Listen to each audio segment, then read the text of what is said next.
शीर्षक सच और विश्वासघात के साए। भाग 2। गोदाम में गोलियों की गूंज गूंज रही थी। सब मान रहे थे कि आर्यन अब जिंदा नहीं रहा, लेकिन हकीकत कुछ और ही थी। आर्यन घायल होकर जमीन पर गिर पड़ा था, लेकिन उसी समय एक नकाबपोश ने उसे बाहर निकाला। जब आर्यन ने आंखें खोली तो उसने खुद को एक अंधेरे कमरे में पाया। उसके सामने खड़े नकाबपोश ने कहा, आर्यन, अगर जिंदा रहना है तो तुम्हें सच सुनना होगा।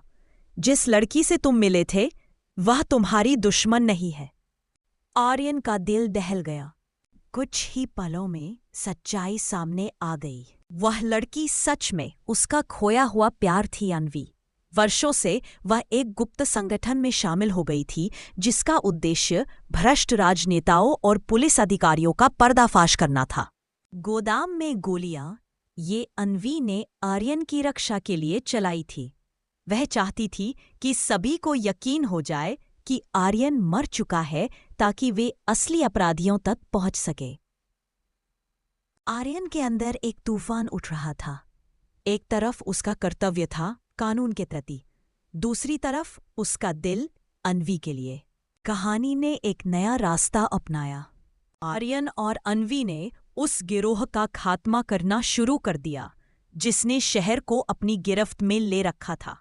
खतरनाक पीछा, गोलियों की बौछार, अंधेरी गलियों में दौड़ना और हर लड़ाई में मौत से खेलते हुए आर्यन और अन्वी एक दूसरे के और करीब आ गए। लेकिन जब उन्हें लगा कि जीत उनकी पहुंच में है, तब सच्चाई का दूसरा चेहरा सामने आया।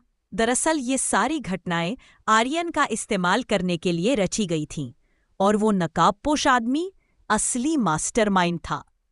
अंतिम दृश्य, आर्यन खून से लथपथ जमीन पर पड़ा है। अन्वी उसके बगल में बैठी है।